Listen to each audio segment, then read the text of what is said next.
Du coup, nous, on va vous présenter un article sur le programme LeadComp, qui est un programme à destination des enfants qui bégayent et de leurs parents. C'est un programme de guidance parentale. Et ici, on va plus particulièrement parler des défis et des stratégies qu'on rencontre face à la mise en place de ce programme.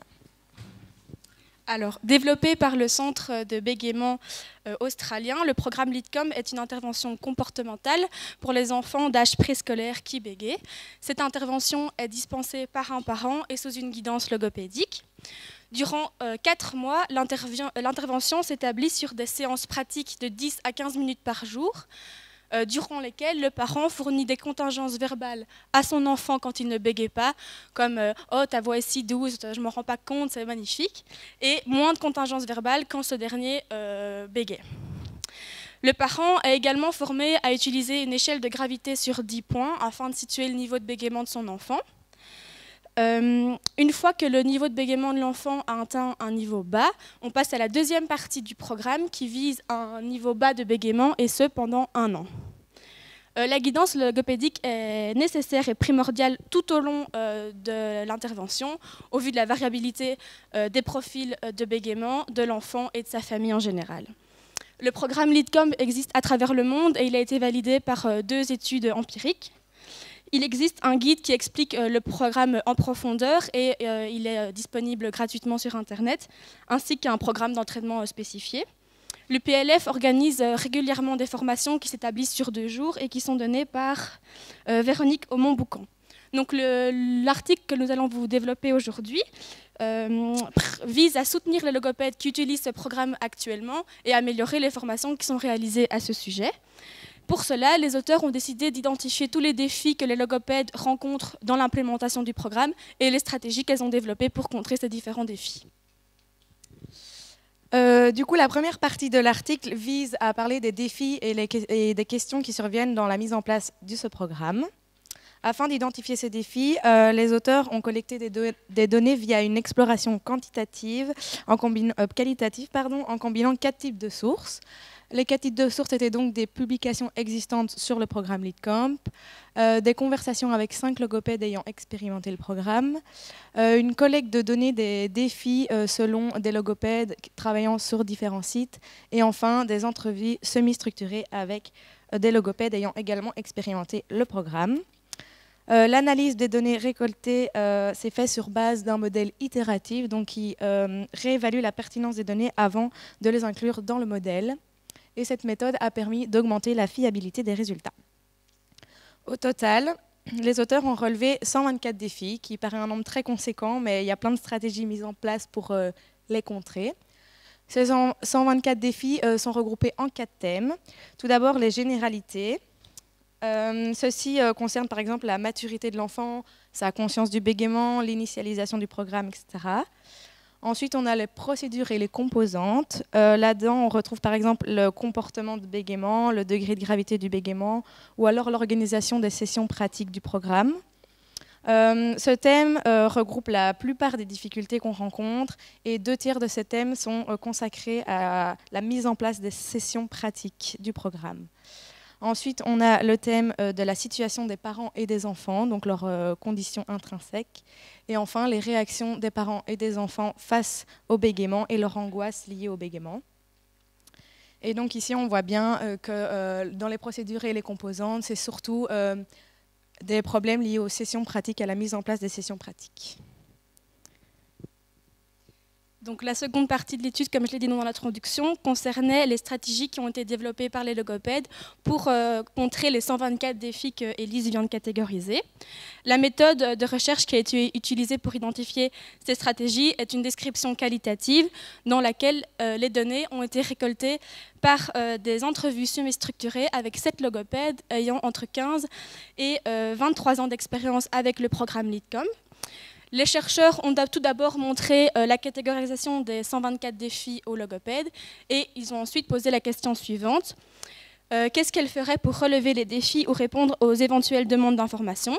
Leurs différentes réponses ont été introduites dans le modèle des 124 défis et catégorisées par les mêmes thématiques. Et dans les résultats de notre étude qu'on vous présente aujourd'hui, ils ont seulement présenté quelques exemples de stratégies qui ont été développées.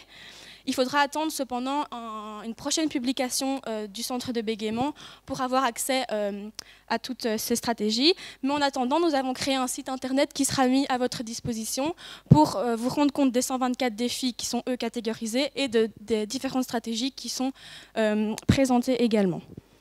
Afin d'illustrer un peu le travail des chercheurs, nous avons décidé de vous illustrer 3 défis et 3 stratégies qui ont été développés par les chercheurs. Un défi qui est rencontré majoritairement est celui de la maturité cognitive de l'enfant. Souvent, les logopèdes racontent qu'elles ont l'impression que l'enfant n'est pas assez mature cognitivement pour répondre comportementalement à l'intervention. Et les logopèdes qui ont répondu ont dit qu'il n'y avait pas vraiment besoin d'être mûr cognitivement, car les contingences verbales qu'on offre à l'enfant sont tout à fait inhabituelles. Il n'a pas l'habitude qu'on le complimente pour sa fluence, et donc il répond très bien à cette intervention. Alors, un deuxième exemple, un deuxième défi qui a été relevé, c'est que souvent les sessions pratiques au quotidien remplacent le temps de lecture avant d'aller dormir parce que les parents prennent ce temps-là pour faire l'intervention. Et donc, on a un peu deux hypothèses qui se contredisent. Il y a certaines logopèdes qui disent que voilà, il ne faut pas le faire avant le coucher parce que dans ce cas, ça ne peut pas être bénéfique parce que les enfants ne peuvent pas pratiquer la parole sans bégaiement par la suite. Sauf si c'est vraiment impossible. Par exemple, pendant une journée, on n'a vraiment pas eu le temps. Ben, ok, alors une fois de temps en temps, on peut le faire. Et d'un autre côté, il y a des logopèdes qui disent qu'on peut le faire, pas de souci, mais qu'il faut quand même surveiller la réaction des enfants, donc comment il réagit au remplacement du temps de lecture par le traitement. Et si il en fait une expérience négative, alors il vaut mieux trouver un autre moment pour le faire. Le troisième défi que nous avons décidé de vous illustrer est celui des cas d'enfants bilingues. Et donc les logopèdes ne sont pas toutes d'accord pour savoir quelle langue privilégier. Les stratégies développées sont celles de toujours favoriser la langue dominante de l'enfant, à part si les langues s'équivalent complètement dans l'utilisation de l'enfant. Mais ils insistent quand même sur le fait d'utiliser la langue dominante et pas trop se focaliser sur ce problème de linguistique. Donc, en conclusion, qu'est-ce que ça nous a appris ? Cet article nous a permis de relever les défis qui peuvent survenir dans la mise en place du programme LeadCamp et de catégoriser ces défis en thématiques cohérentes et enfin d'illustrer des exemples concrets de stratégies mises en place par les logopèdes pour contrer ces défis. Ici, on dit bien par les logopèdes parce que les auteurs n'ont pas relevé les défis qui pourraient survenir de la part des parents, mais il se justifie en disant que, de toute façon, le rapport des logopèdes et la méthode de triangulation permet quand même de bien rendre compte de l'application du programme. Alors, quelles sont les implications que vous pouvez directement appliquer dans votre pratique clinique et nous prochainement ?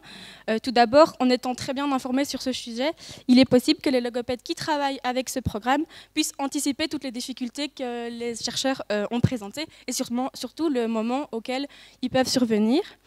De manière générale, cette recherche expérimentale s'inscrit dans une perspective que nous sommes tous et toutes censés prendre, c'est-à-dire être vigilants quant à la mise en œuvre de ce genre de programme et identifier les caractéristiques propres à l'enfant et à son environnement avant d'implémenter des programmes comportementaux. Alors, de plus, il peut être bénéfique dans notre pratique et peu importe le domaine, de regarder si ce genre d'études critiques ont été faites sur un certain programme ou une certaine méthode d'intervention et d'en tirer les informations pertinentes. Et ici, cet article a permis au service australien de recherche pour le bégaiement de réévaluer leur formation donnée sur le programme en faisant attention à ces défis et ces stratégies.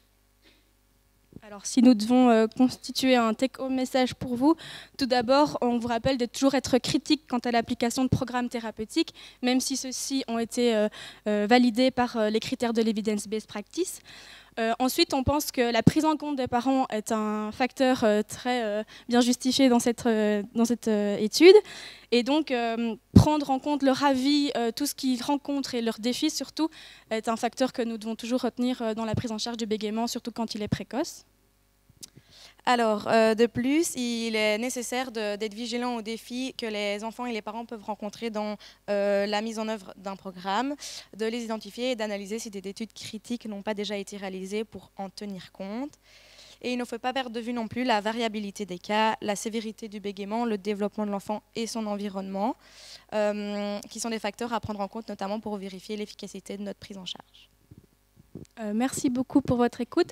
Toutes les informations liées à cette présentation seront disponibles sur le site internet suivant. Attention, ici il est écrit groupe 14, mais pour voter pour notre présentation, c'est le groupe 13.